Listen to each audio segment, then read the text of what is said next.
técnica de alvenaria. Isso é para quando a gente for numa obra, né?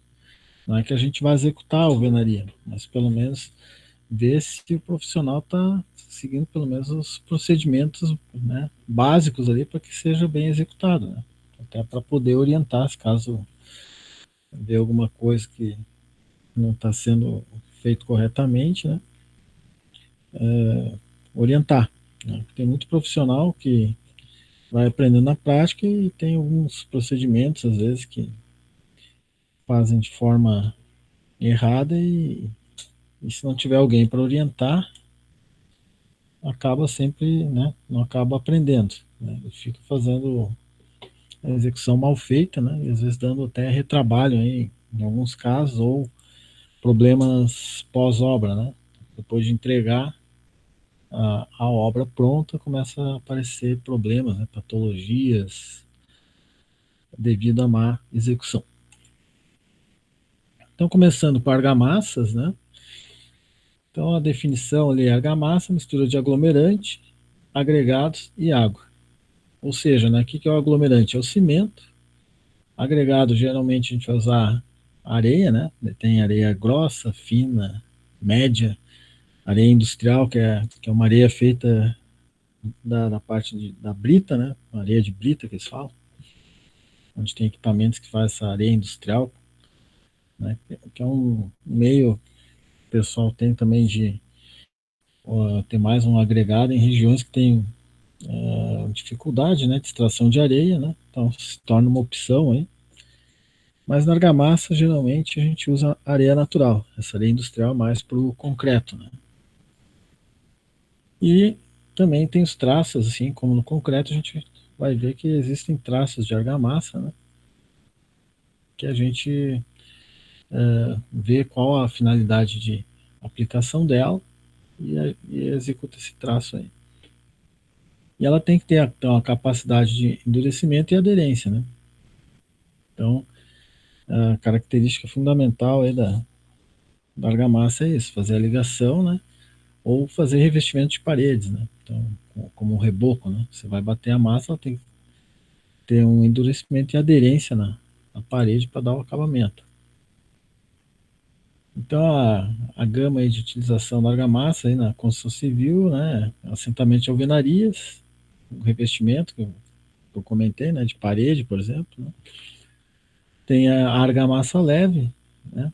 Que também às vezes é só para enchimento de alguma, por exemplo, um contrapiso, né? Que tem que fazer uma regularização, né? Então você utiliza uma argamassa leve para não aumentar a sobrecarga na estrutura, né? Na laje, no caso de vários pavimentos, né? Você vai ter a laje, né? E as características que a gente procura, né, na argamassa, né? Também a gente tem um traço econômico, né?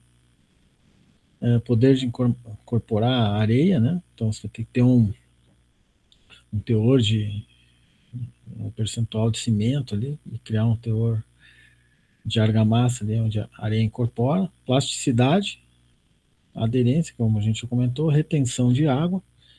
A retenção de água é para evitar que, principalmente, vamos dar um exemplo aí no reboco, né? Se a argamassa ela não tiver essa característica, a água sai da massa, né? E acaba depois, na hora da cura desse cimento ali, né? Que ele libera calor, vai acabar dando as fissuras, né? Que a gente muitas vezes vê nos rebocos, aquelas trincas. Né? Então é problema de traço, né? Onde acaba que não há uma boa retenção de água. Homogeneidade, então fazer a mistura, né? Para que ela fique homogênea, né? Cimento e areia, né? Compacidade, resistência à infiltração, resistência à tração e a resistência também à compressão e durabilidade. Né?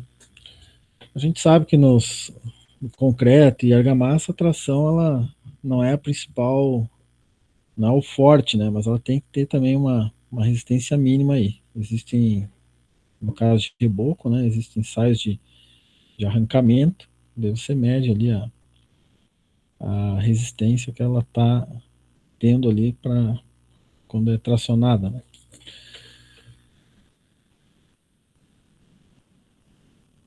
Então a gente, dependendo do tipo do traço, né?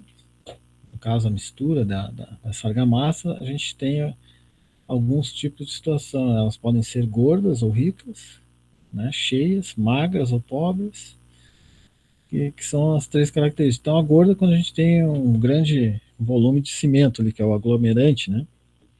Então ele é maior do que a necessidade para preencher os vazios deixados pela areia, no caso que é o agregado, né? Então a gente diz que é uma mistura rica ou gorda, né? Tem a cheia, aonde ela é plenamente preenchida pela pasta, né? Quando fala pasta, pasta a gente chama quando é cimento e água, né? Então, a primeira, se tiver cimento com água, né? A gente tem a pasta.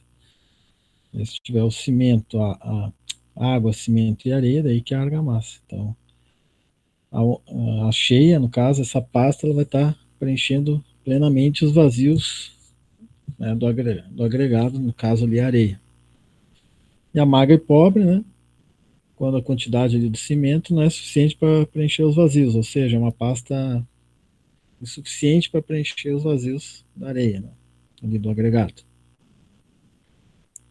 E de acordo com o número de materiais ativos, pode ser, então, tem a argamassa simples, em que apenas um dos elementos é ativo, né, que é somente cimento, e tem a composta, onde vou ter dois materiais de atividades, que é aquela argamassa que vai cimento e cal, né?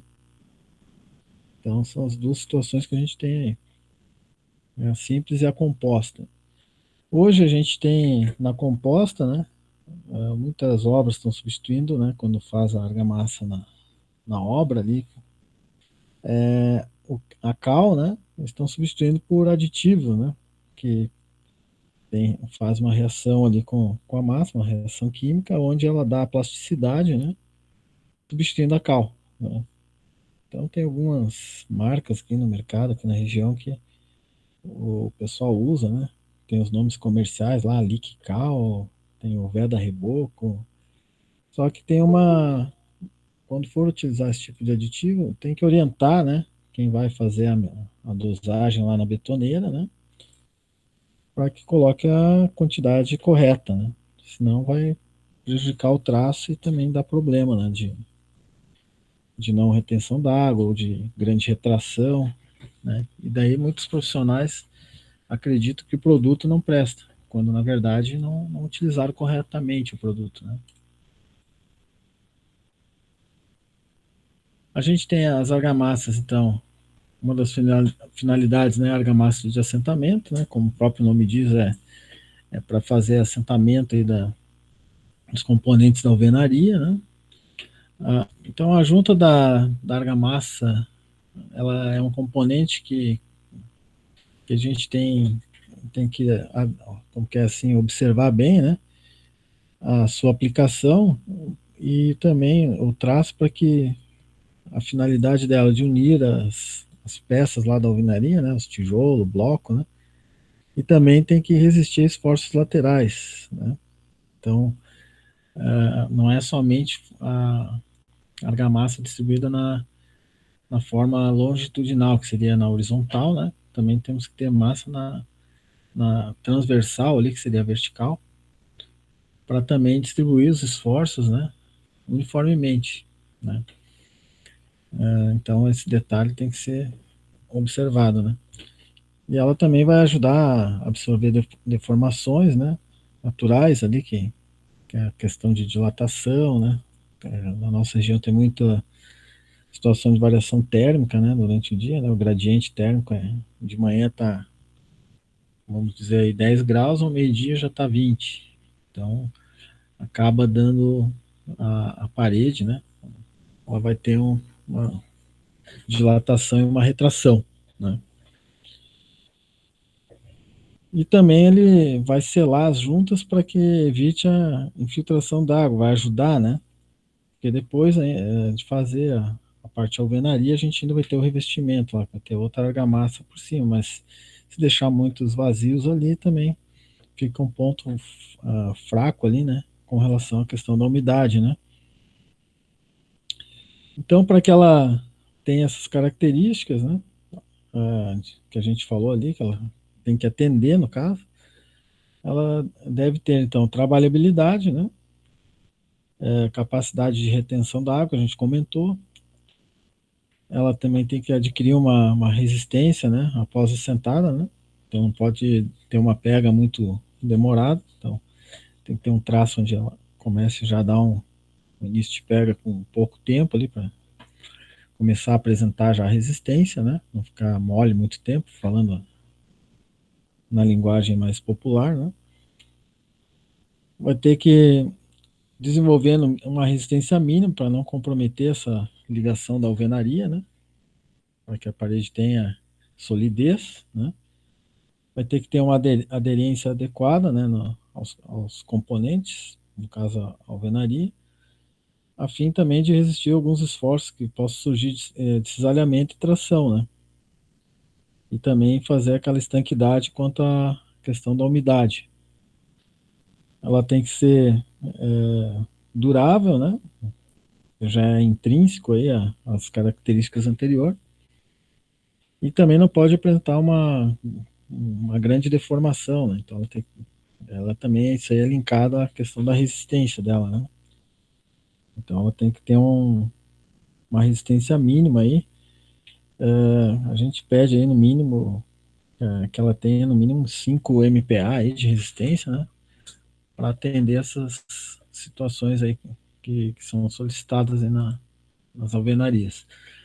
Aqui a gente tem alguns traços aqui, né, então dependendo da aplicação, né, então aqui na coluna aqui a gente tem o grupo, né, então alvenaria de tijolo maciço, tijolo maciço ou 21 furos, e aqui a gente tem a subdivisão, né, da classe ali, e os traços, né. Então o cimento Portland é o cimento que a gente tem, né, o CP.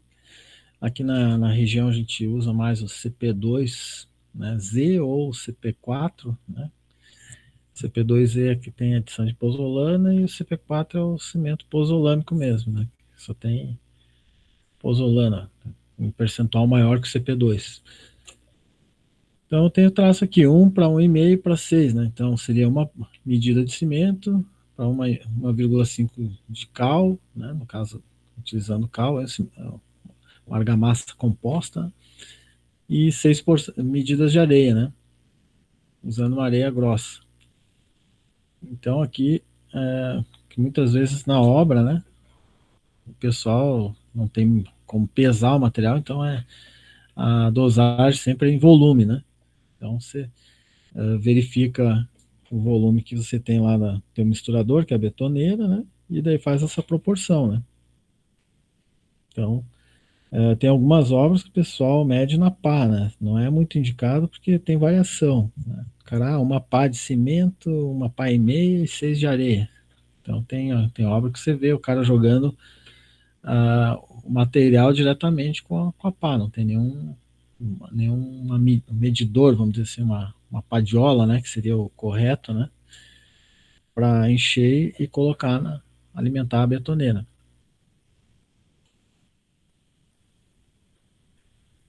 Então, na ausência da betoneira, né, você precisar fazer uma argamassa somente fazendo a mistura, né, com a enxada ali, então você vai ter a sequência ali, né, você vai colocar inicialmente uma camada de areia ali com uns 15 centímetros, né, depois sobre a areia você vai colocar o cimento e a cal ali, né, se tiver cal no caso, né, se for só o cimento, você joga o cimento, depois vai mexer, né, vai dar uma misturada ali, uma homogeneizada, né, você vai ver que vai, vamos dizer, areia, vamos dizer, um begezinho, cimento é cinza, você vai misturar até ficar uma cor mais homogênea ali, você vê que o cimento e a areia estão bem misturados, e depois você vai fazer um monte e fazer um buraco ali, né, onde vai jogar a água, e depois vai fazer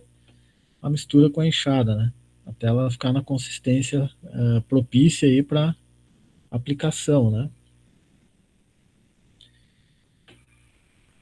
E o mais utilizado, né? Então, essa preparo manual numa situação que você tem que fazer um reparo e, sei lá, por algum motivo não tem betoneira no local, você pode fazer essa situação. Não é a mais recomendada. A melhor é ter pelo menos um misturador na obra, que é a betoneira, aonde você tem a sequência aqui. Você vai pôr primeiro a água, né? Vai deixar ligar a betoneira, coloca uma dose ali de água, né? Vamos dizer assim, você tem uma medida de água, vamos dizer, né? Você coloca metade dessa medida, liga a betoneira, coloca areia, né? Depois vai colocar o cimento, e no caso, se for com cal, coloca também a cal, né?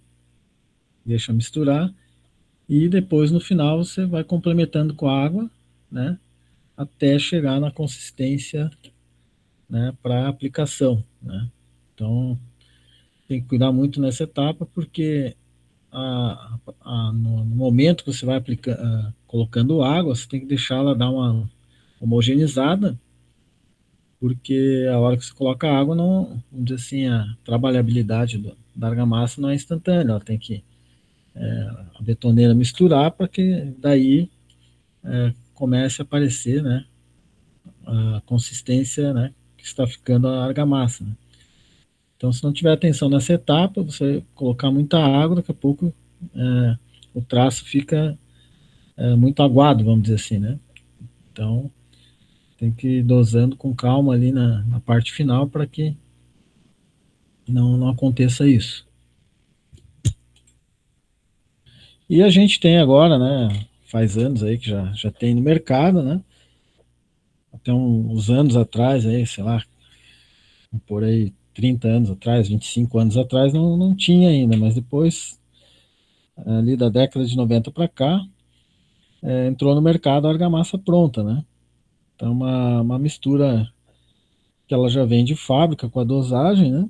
E daí já tem as aplicações, tem aplicação para assentamento de tijolo, né? Assentamento de piso, reboco, contrapiso, né? Ela tem a vantagem que vai aumentar a produtividade, né? E também otimizar a mão de obra, né?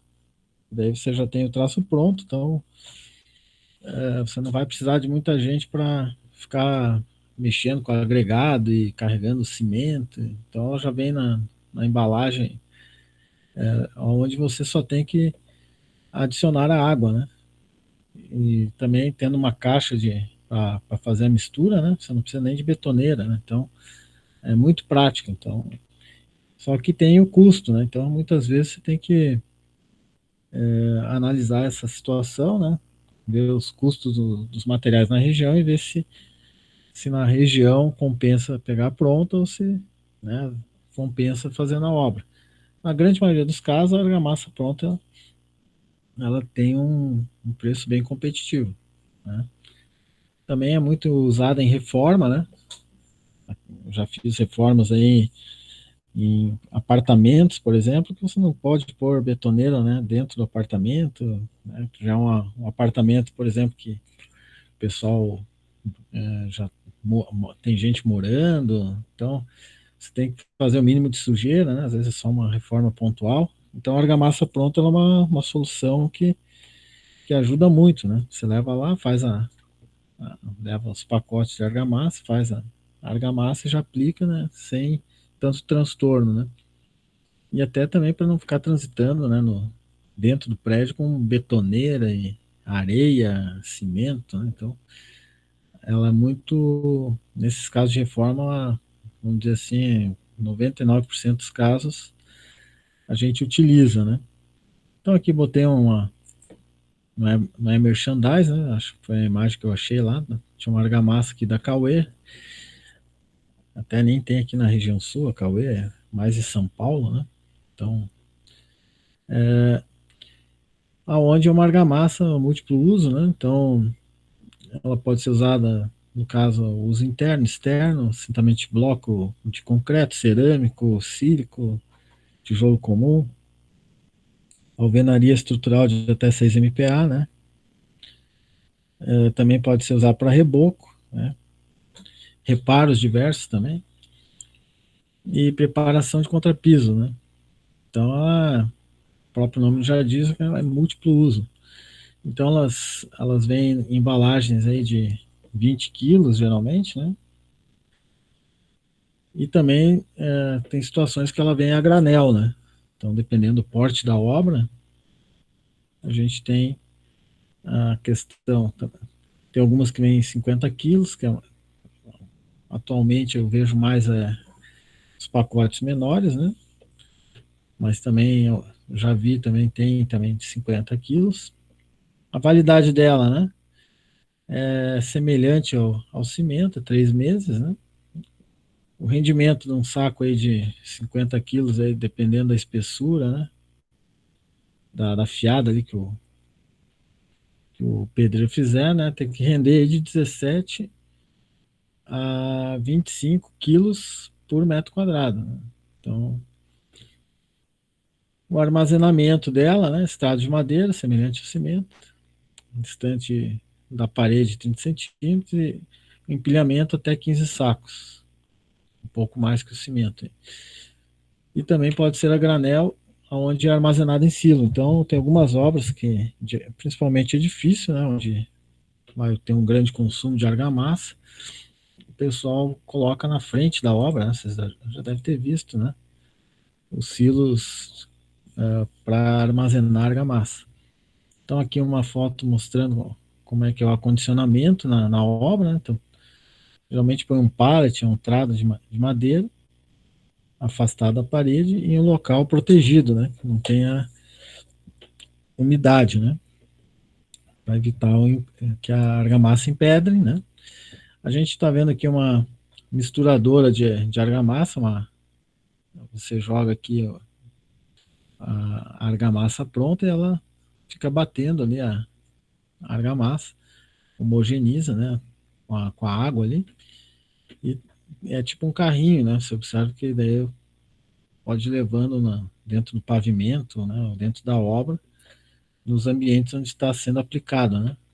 Aqui é um detalhe aqui, né? Tipo tem um coxo aqui, né? E tem os misturadores aqui dentro, né? Aqui a gente tá vendo uma obra também onde tem a misturadora, né? Ela faz a mistura e já joga na caixa aqui, né? Então tá pronta para aplicação. Então observe que um funcionário ali, né, só abre, rasga o saco, adiciona a água ali, ela já tem um dosador ali, né?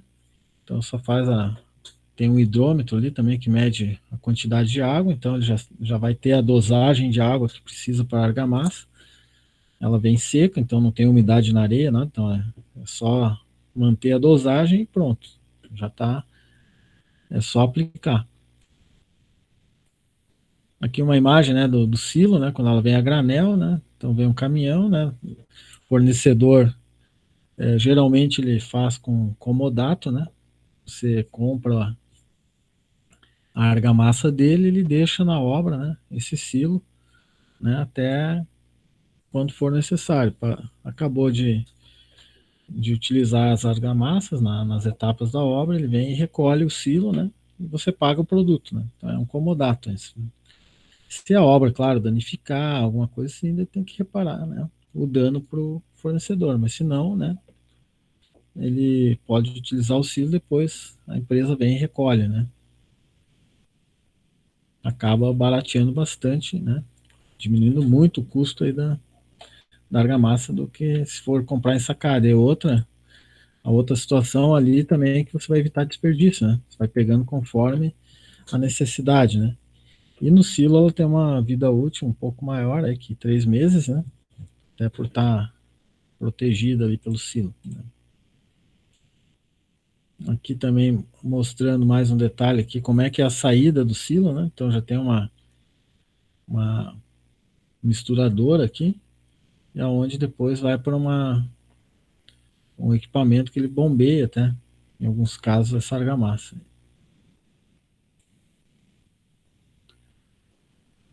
A gente viu a parte de argamassa, né? Então, quando a obra chega na etapa já de fazer as alvenarias, né, os fechamentos, então tem que fazer um planejamento também, né, na questão dos blocos ou tijolos que vão ser utilizados, né, para fazer esse fechamento.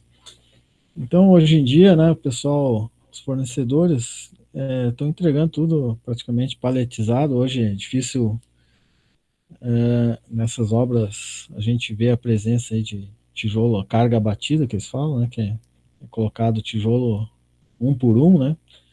Até porque para você achar pessoal para fazer esse carregamento e descarregamento é difícil, né? Tipo, na empresa que tem, se colocar lá 4 funcionários para carregar um caminhão, né? Onde tem um custo de mão de obra, né? Risco de acidente, então é muito mais fácil utilizar aqui um pallet, né? Na fábrica já vai ter lá, na empresa que produz, já vai ter uma paletizadora, onde já vai colocar esses blocos ou tijolo no pallet, né? E depois com a empilhadeira você faz o carregamento, né? E na obra daí também manda um caminhão com um Munkin lá já acoplado para fazer a descarga. Então é muito mais rápido, né? Eficiente, elimina perdas aí de quebra, né? De peças e acaba sendo mais seguro, né? Então o que você tem que observar no canteiro é achar um local, né? Onde armazenar esses blocos de tijolo, né? E onde estão os pallets, né? Então tem que observar isso aí. Para transportar dentro da obra, né? No caso de bloco de concreto, né? Então existem uns carrinhos próprios, né? Que o pessoal utiliza. No caso do tijolo, né? O pessoal vai pegando conforme vai utilizando, né? Então cada obra tem um sistema, né? Mas aqui até para título de conhecimento, então tem esse carrinho aqui que ele encaixa ali no pallet, né? E vira, né? Tem esse outro carrinho com também o pessoal utiliza em obra para transportar uma quantidade de tijolo, bloco, né? Também um funcionário consegue levar bastante bloco e tijolo. Aqui é o que eu comentei, né? Do Munk, né? Então a carga já vem paletizada, né? Então aqui tem uma grua puxando e tem alguns caminhões que já vêm com Munk, né? Nesse caso aqui tem uma grua que está puxando, né? Então tem situações que o caminhão já vem acoplado ao Munk, né? Aqui mais uma imagem com a grua. Então vocês observam que nesse canteiro aqui eles deixaram uma região já com todos os pallets, né? E conforme a necessidade a grua vem e vai levando para o pavimento onde vai ser utilizado, né? São obras de maior porte. Então, tem a questão aí da execução da alvenaria, né? Então, a gente tem que ter na obra, né? O projeto arquitetônico, estrutural, o hidro, né? O elétrico e o projeto de esquadrias.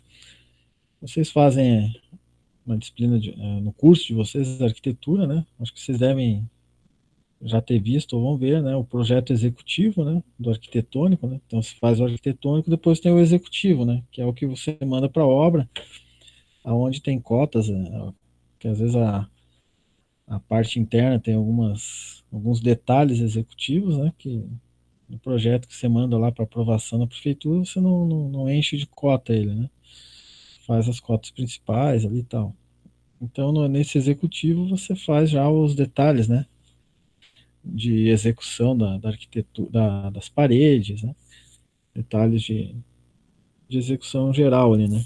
Então, nesse projeto executivo. O projeto estrutural tu tem que ter também para ver, né? Onde que está, se tem alguma interferência ali, né? Às vezes, sei lá, é raro a execução e tem um pilar no lugar errado, né? Você vai ter que ver, né? Não pode acontecer isso, mas, né? Então, é importante ter o estrutural ali para fazer essa conferência. O hidráulico e o elétrico você vai ter que ter para fazer já a deixar previsto, né, onde vai passar as tubulações, né, e o projeto de esquadrias para você ter, né, as dimensões das esquadrias e junto com o arquitetônico ver a posição correta dela, peitoril e etc, né. Então, sem isso não tem como executar, né.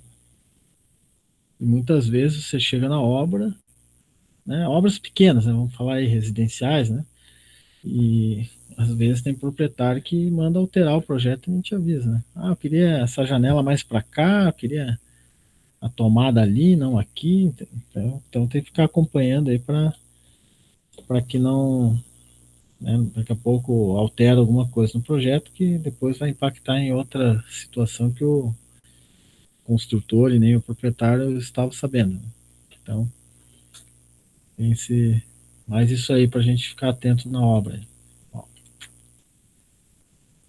No caso dos blocos, né, devido ao peso deles, então quando for trabalhar com bloco, tem que ter um carrinho para transportar, né? Senão o servente ficar levando peça por peça aí não vai, não vai ter produtividade e também vai sugar muito, né? Até o funcionário. Então, existem, né? Quando vai trabalhar com um bloco, já, né, você já tem que ter esse equipamento na obra, né?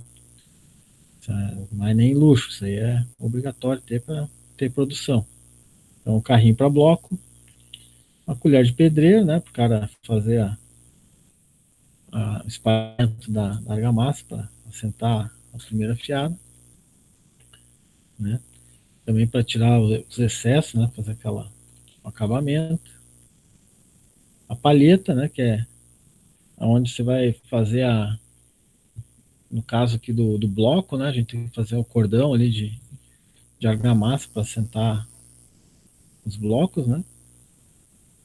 A bisnaga, que é semelhante àquela de confeiteiro, né? Então ela também serve para dar uma aplicação nas juntas ali, né? Na vertical ali, né?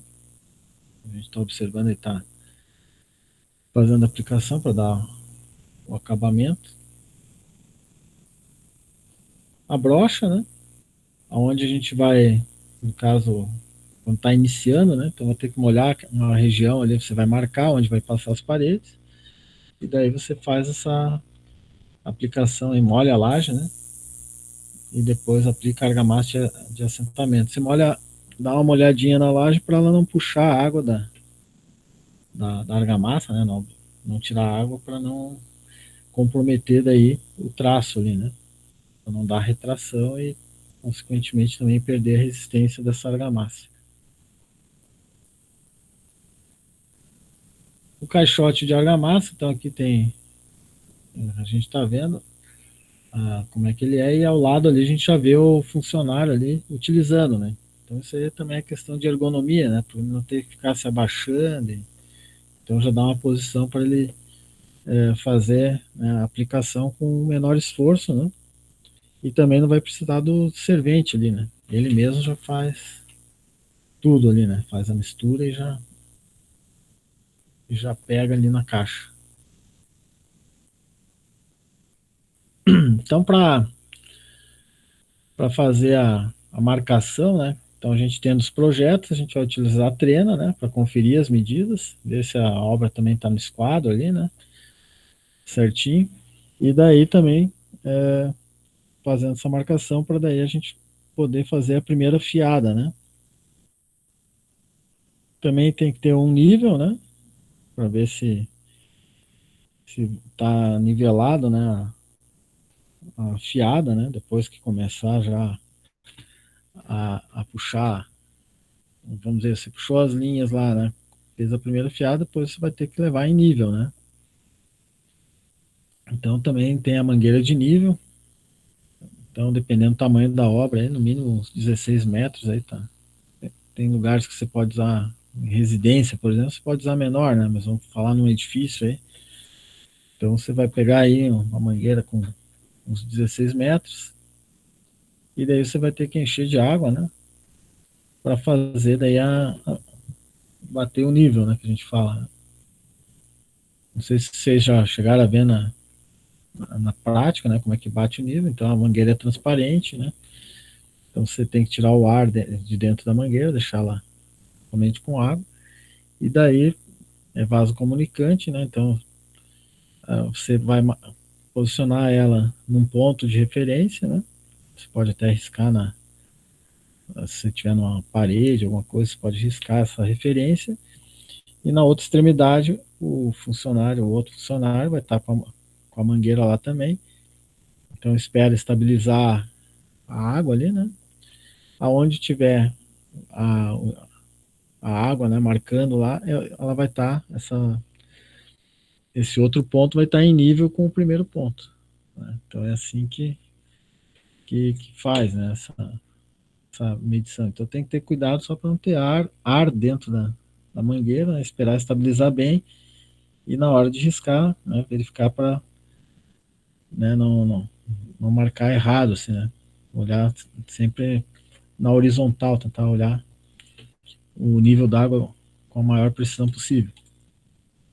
Tem um equipamento, né, que tem um reservatório, né, onde também é um equipamento para bater nível, né, mas tem muita obra que só usa a mangueira, né, mas esse equipamento ele possui uma graduação ali, onde tem a água, e depois você vai só posicionando ele e batendo né, marcando os pontos.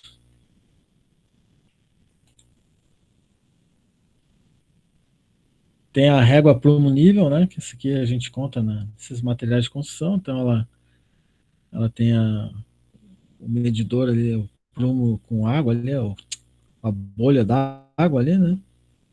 E aonde a gente tem que deixar centralizada essa bolinha. Isso aí todo mundo deve conhecer, né? Já deve ter visto aí.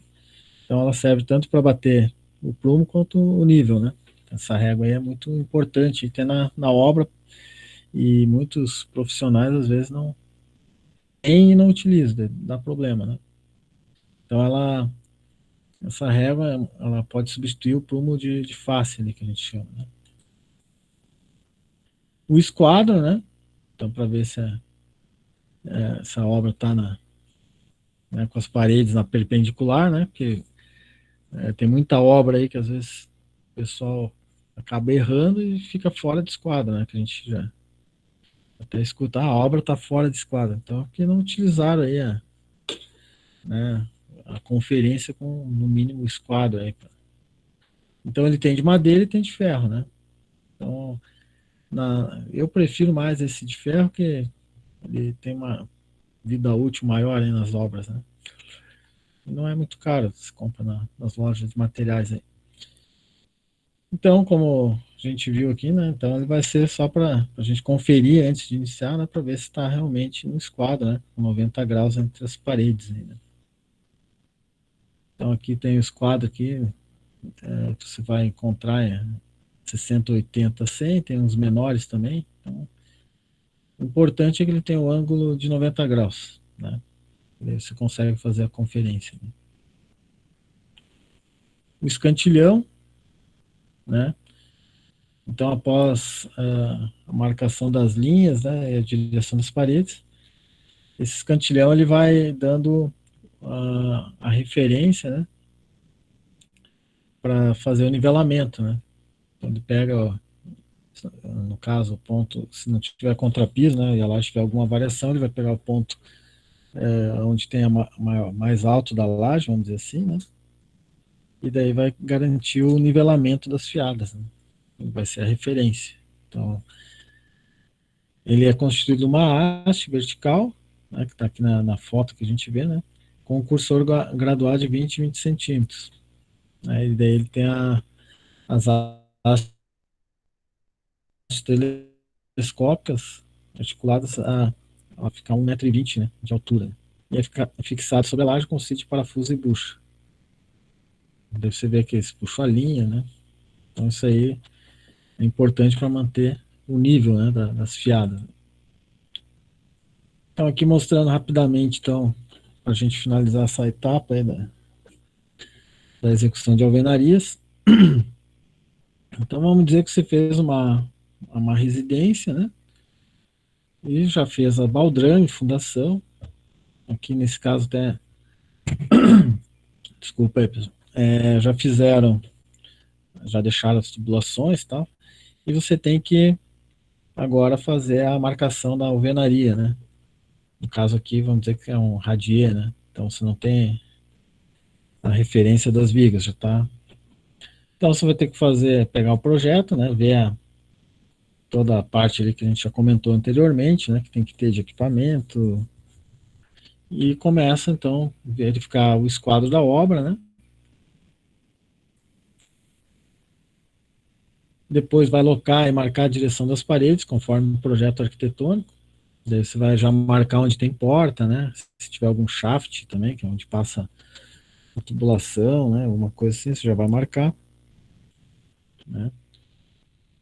Tem uma linha traçante que o pessoal chama de Cordex, que não sei se já viram, ela, você coloca ela e depois você tira ela, dá tipo uma chicoteada assim, ela deixa marcado aonde ela bateu, assim.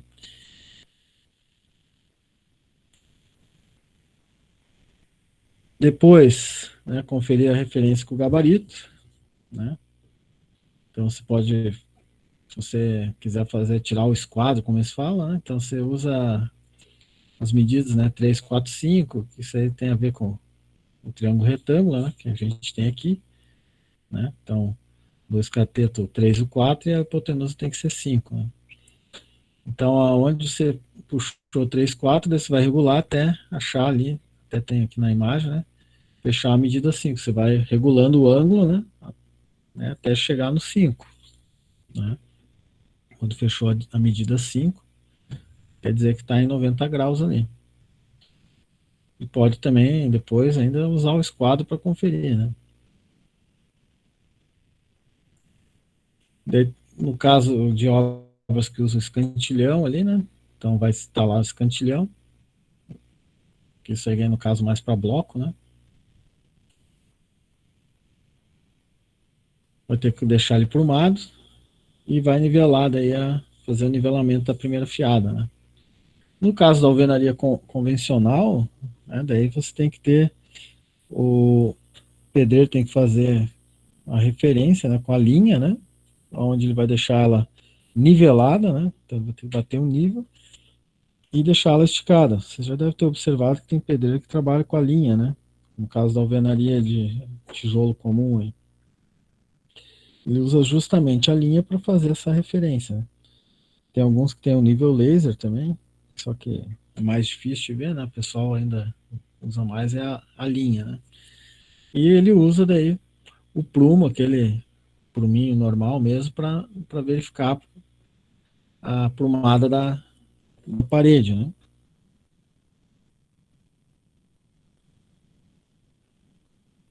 Aqui é a questão da linha, né? Então, no caso do bloco, usa o escantilhão e também dá para ser usado em alvenaria, mas na prática a gente não vê muito esse equipamento. Então, o pessoal na alvenaria convencional aí utiliza, né, o princípio é o mesmo, né? Você vai ter que esticar a linha, porém não vai ter o escantilhão, né? Eles fazem na própria obra ali, batem o nível e esticam a linha. E depois, conforme vai sentando a fiada, vai conferindo, né? O bom pedreiro, né, no caso, o profissional mesmo, ele faz isso. Ele confere cada fiada, ele vai conferindo a aprumada. Por que que tem que fazer isso? Senão depois, né, na hora de fazer o reboco, né, você vai acabar gastando mais, né? Porque você vai ter que deixar o reboco no prumo. E se o tijolo estiver fora de prumo, você vai ter que fazer um enchimento, gastando mais argamassa, né? Questão de mão de obra também, né? Então acaba saindo mais caro. Então é um detalhe executivo que lá na frente, né, acaba dando uma economia na obra, né?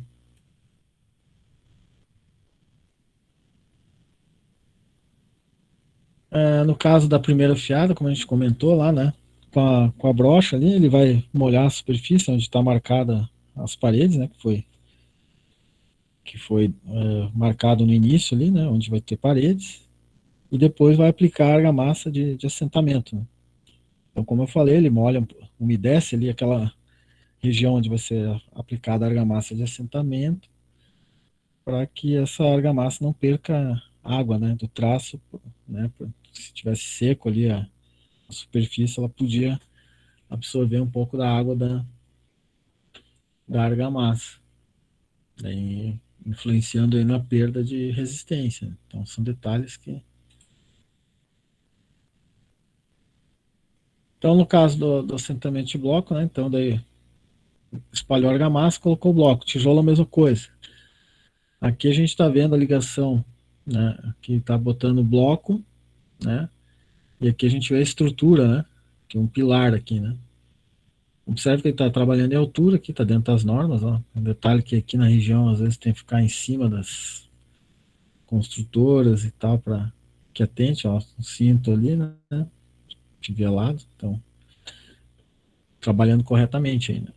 Voltando aqui à questão do bloco, né? Observe que ele está botando, né, próxima à estrutura. Então, a cada fiada, duas fiadas, tem que pôr, no caso onde eu tenho estrutura, é alvenaria, de bloco ou de tijolo, né? Eu tenho que fazer uma ligação ali para que evite depois fissuramento, né?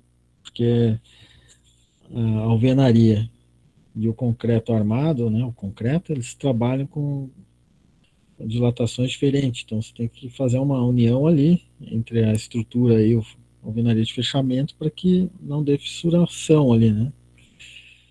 Muitas obras às vezes não fazem isso e acaba aparecendo fissuras, né? Nessa região onde a gente tinha a ligação da parede com a estrutura, né? A mesma coisa na parte de cima, lá com a viga, né? Tem que fazer um encunhamento, que a gente comentou na aula falou lá das execuções de paredes também, lá dos tijolos, né? E também tem que olhar esse detalhe do encunhamento, né? Aqui a gente vê a primeira fiada, né? Então foi marcado. E daí aqui, ó, por exemplo, já deixaram o espaço da porta, né? Certinho. Aqui na segunda imagem que a gente vê também a parte da tubulação da elétrica, né? Então por isso que é importante já ter o projeto elétrico também. Na verdade, você tem que compatibilizar os projetos, né? Então, no caso aí, no curso de arquitetura, né, quando você vai fazer o arquitetônico, né, você já tem que pensar também, né, na questão de como que vai ficar a parte elétrica, hidráulica, a questão da estrutura, né, dependendo do tipo o porte da obra, por exemplo, você vai fazer um projeto de um edifício, né, então a hora que você está projetando, você também muitas vezes você vai ter que falar com o engenheiro, né, que vai fazer o estrutural, né, para ver aonde que ele está pensando em passar, né, a estrutura, né, os pilares, né, como é que vai ser, posição de viga, né, tem lugar que você vai ter que fazer viga invertida, então tudo tem que ser compatibilizado, a mesma coisa os projetos complementares, né, onde que vai passar a tubulação, né, você tem que deixar shaft para, aqui a gente observa aqui, ó, tem uma região aqui que tem um shaft, ó, na imagem aqui da esquerda, ó, observa que tem um pilar ali e a gente tem uma uma alvenaria ali oca, né, vamos dizer assim, né, deixar já um espaço para passar tubulação, né, então isso aí tem que ser compatibilizado, né, então hoje a tendência de compatibilização, né, dos projetos é justamente já para evitar retrabalho na obra, né, sempre foi, sempre foi o correto, mas muitas vezes, né, o pessoal não estava seguindo agora com o BIM, né, que é o que está em alta aí. Então se faz essa compatibilização, né? O arquitetônico, estrutural e os elétrico, hidráulico, né? Então você já, na hora da execução, você já prevê, né? Deixa tudo certinho aí. Principalmente nas obras maiores, mas nada impede, né, de você aplicar em obras menores, né? Basta ter mão de obra qualificada, né? Profissionais ali que consigam entender, né, o projeto e daí você também vai ter que orientar, né? Então, essa é a importância aí que muitas vezes, né, o profissional acaba não tendo muito tempo, às vezes, para ficar em cima, ou tá com uma demanda grande, né? Não consegue. Então é importante ter um carregado aí bem qualificado.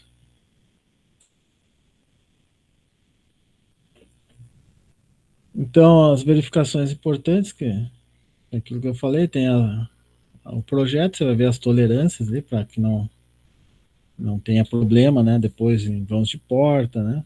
O shaft ali que eu comentei para passar a tubulação, posições das instalações hidrossanitárias e elétricas, né? Isso a gente já tinha comentado agora.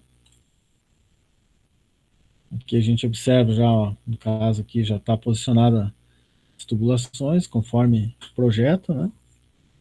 Aqui ó, fazendo a conferência, né, das dimensões das aberturas, que no caso uma porta, né? Então todo esse tipo de detalhe tem que ficar, né? Ser, vamos dizer assim, olhado com muito critério e atenção para que não tenha problema depois de pronto. Né? Imagine ter que quebrar alguma coisa devido a erro de execução, aí, né? Mais prejuízo. E depois, né, que fez a primeira fiada, daí vai erguer toda a parede, né? E daí o pessoal, tendo como referência a primeira fiada, daí é só tentar para a questão do nível, prumo e também, né, olhar o projeto, ver onde tem interruptor, né, onde tem alguma situação de interferência nessa parede, né, para já deixar previsto. Né? Então a gente tem ali vistas, moldura para ar-condicionado, na época que tinha esses de parede, hoje não usa mais, mas às vezes você tem também a tubulação do split, né, que você vai ter que deixar passando.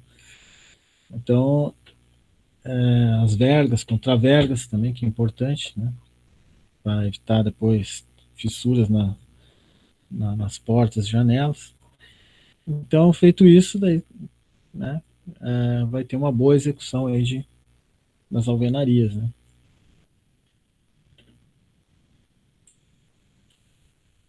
Aqui algumas imagens, ó, no caso de blocos, né, tem blocos que o pessoal já deixa preparado para, no caso aí, a parte da elétrica, né, então já deixa as caixinhas chumbadas ali, né, e daí na hora da execução já posiciona corretamente, evitando que depois tenha que quebrar, né, cortar a parede para colocar essa tubulação. Então, isso aí também já evita desperdício e retrabalho. Tem obras que já vêm com o quadro da janela pronta, né, pré-moldado, né. Isso aqui é obras feitas em bloco, então acaba dando uma maior produtividade, né. Aqui a gente vê um prédio também que foi utilizado esse sistema, né. Então nessas obras padrão mais, principalmente padrão mais popular, né, onde você precisa otimizar a mão de obra, né, questão de custo, né. Então é uma situação que dá para usar onde você consegue reduzir custo, né? Então nessas obras populares a margem é pequena, então quanto mais otimizar a parte de mão de obra, né, você consegue ter uma margem maior aí no final. E aqui no Brasil a nossa disciplina técnicas construtivas, né? Então nós comparando, por exemplo, com Europa, Estados Unidos, Canadá, a gente está muito arcaico ainda, né? A gente tem que melhorar esses processos, porque tentar deixar as obras com maior produtividade. Então a gente ainda não está nesse patamar igual os americanos, europeus, canadenses, devido a alguns fatores, né? Culturais, questão da qualificação da mão de obra, né?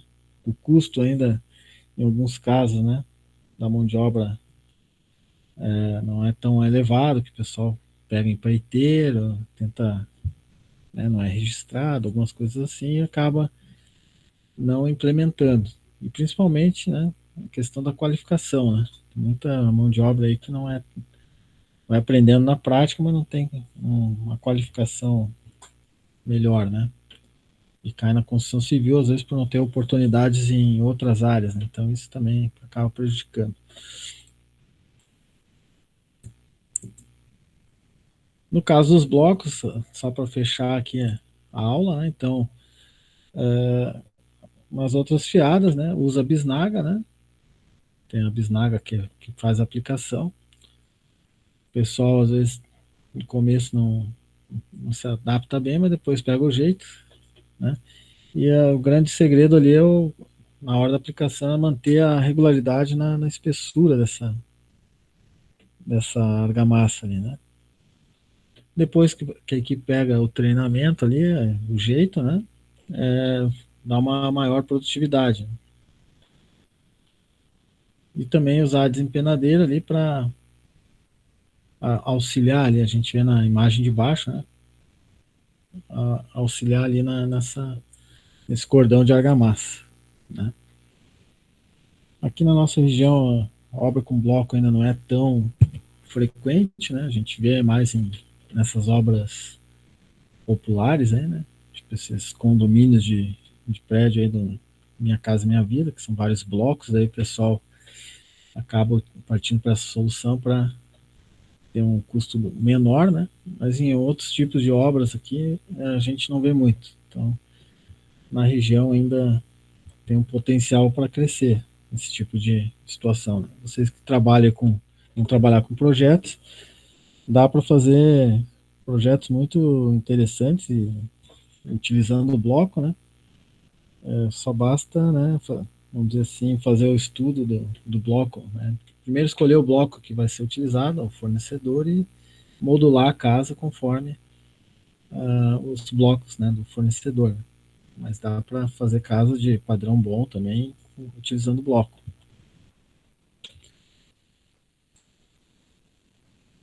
Aqui só o detalhe, né, como é que faz aqui as fiadas, né, da parte do cordão de argamassa. E aqui tem um detalhe que falando que existe uma queda de 20% da resistência à compressão, né, quando executados com argamassa apenas nas juntas longitudinais, né? Ou seja, né, essas na horizontal. Então você tem que pôr a junta também na vertical, que é transversal que eles falam, né? Então, para evitar essa perda de resistência, né? Que daí você não vai ter o travamento na vertical ali, acaba impactando aí na resistência da parede, né? Essas paredes de bloco estrutural.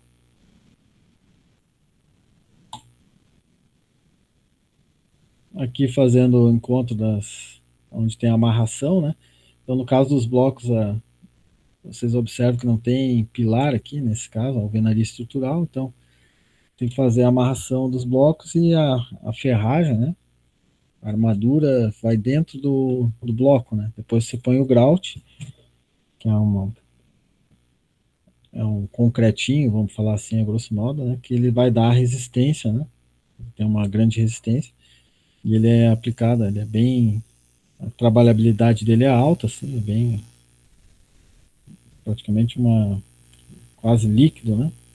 E aonde ele vai ser jogado dentro do bloco e travar, né? Essa armadura ali. Aqui a gente vê também a linha e aqui também as argamassas, né? Para a colocação da fiada. Aqui é o detalhe, né?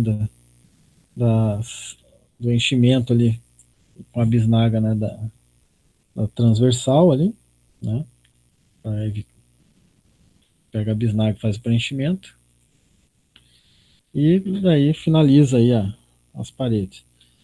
Então, por hoje seria isso, né? Uma aula um pouco mais longa aí, mas o que a gente tinha para falar aí da parte de alvenarias, execução e argamassas, então ficou, né, já certinho aí. Então a gente vai ter só mais uma aula. Eu recebi já os trabalhos aí de vocês, né? Acho que a maioria já entregou, né? Hoje eu vi ali que chegou mais uns